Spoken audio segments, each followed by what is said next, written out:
नमस्कार, मैं हूं आपके साथ अनुष्का और आप देख रहे हैं prime breaking news.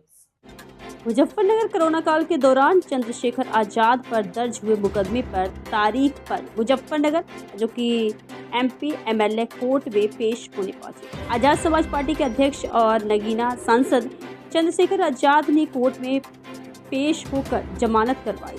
Bhim army Chandrashekhar Azad ने अपने ऊपर हुए मुकदमे को फर्जी बताया। कहा कि सुप्रीम कोर्ट के आदेशों पर सरकारों ने कोरोना काल में सभी मुकदमों को खत्म कर दिया था, लेकिन हमारी सरकार से जो कि वैचारिक लड़ाई है, जिसे लड़ने का काम हम कर रहे। किस मामले में आज आपकी तारीख?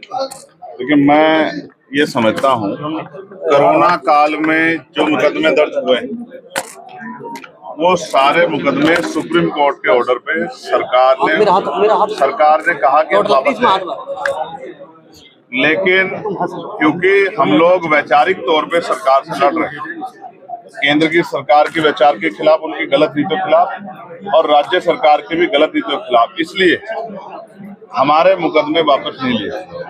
तो उसी मुकदमे में यहाँ जो साथी मेरे साथ थे, जबकि ये पूरा फर्जी मुकदमा है, झूठा मुकदमा है, उसमें वारंट हुए, उसी वारंट पे उसको रिकॉल कराने के लिए यहाँ आज आपके बीच। आज दिल्ली के जंतर मंतर पे जमीयत उलेमा हिंद और जो मुस्लिम पर्सनल लॉ बोर्ड के आह्वान पर एक बड़ा प्रदर्शन चल रहा है वक्फ बिल को लेकर, क्या कहेंगे इसको?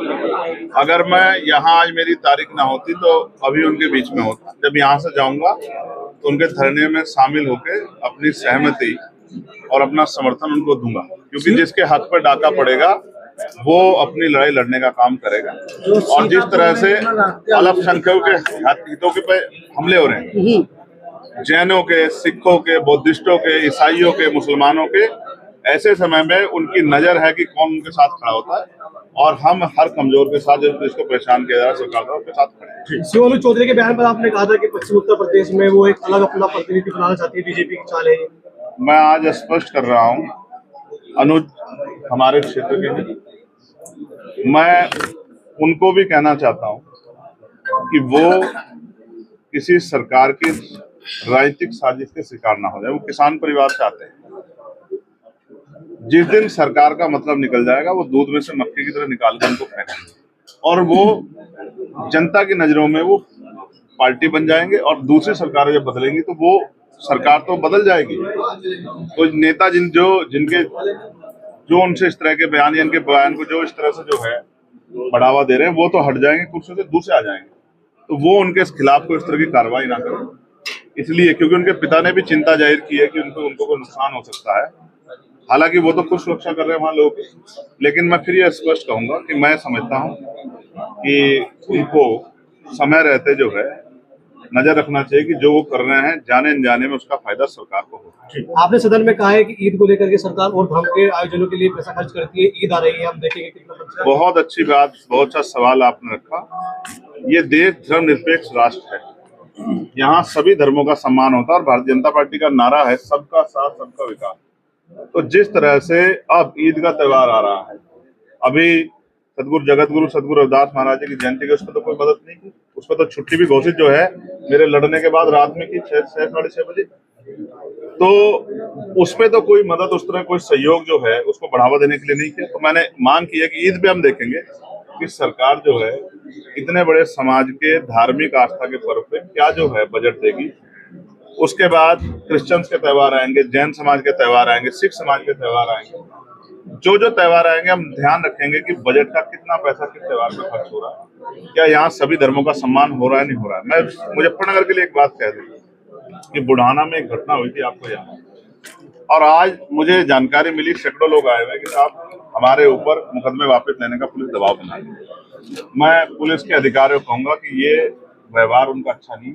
अगर वो इस तरह से लोगों को डराने का काम करेंगे तो फिर उनके खिलाफ भी एक बड़ा आंदोलन हम लोगों को जो है करना पड़ेगा, क्योंकि किसी को भी डराने का, धमकाने का, जोर जबरदस्ती करने का अधिकार संविधान किसी को नहीं देता। काशी जी के जन्म दिवस पर बहन जी ने मांग की जाति जनगणना होनी चाहिए जातिगत जनगणना, और मैं तो माननीय और काशीराम साहब को भारत रत्न दिया जाए, क्योंकि वो रहबरों के सबसे बड़े नेताओं में से एक है।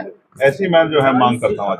आपको लगता है कि सरकार देगी? जैसे नहीं देगी तो जब हमारे आ जाएगी हम देंगे।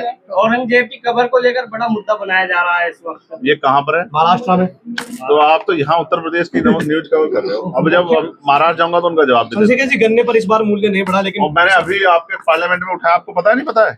मैंने बिजली का बिल माफ किया जाए, खाद जो है उस पे जो है सब्सिडी और बढ़ाई जाए, यूरिया में के उसमें जो यूरिया का वितरण है उसमें पारदर्शिता हो, सबको मिले, और गन्ने के मूल्य में वृद्धि और 14 दिन के अंदर मिले, और किसानों को जो है जो 6,000 रुपए सम्मान निधि मिलती है उसको बढ़ा के 24,000 रुपए की, ये मैंने मांग उठाई है। 2027 की इस तरह की तैयारी चल रही है। तो अभी जिला पंचायत देख लेना, उससे आपको पता लग जाएगा। आखिरी सवाल है, बीजेपी के एक विधायक ने कहा है कि मुसलमानों के लिए इलाज के लिए अलग बोर्ड बना दो। जयंत चौधरी ने उसका विरोध करके कहा है कि मोहतरमा इलाज की जरूरत है। अब आप देख लो, जो लोग सरकार में शामिल है वो भी गलत चीजों को स्वीकार नहीं कर रहे, तो मेरे जैसा संविधान को मानने वाला व्यक्ति तो यही कहेगा कि ये सरकार में बैठे लोग जिस तरह का प्रयोग कर रहे हैं, मुख्यमंत्री को संज्ञान लेना चाहिए कि उनकी सरकार, उनकी प्रदेश की सरकार प्रदेश को किस ओर ले जाना चाहती है। ऐसे सारे अधिकार सारे हत्या कर दी गई है, उसके बारे में आपको क्या लगता है? और अगर आपको याद हो, उस पत्रकार की मांग उसकी आवाज मैंने पार्लियामेंट में भी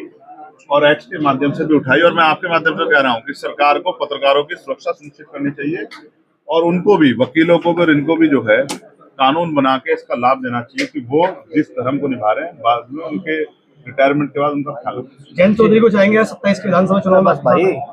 जब जैन जी इस पर बात करेंगे तब आपको धन्यवाद।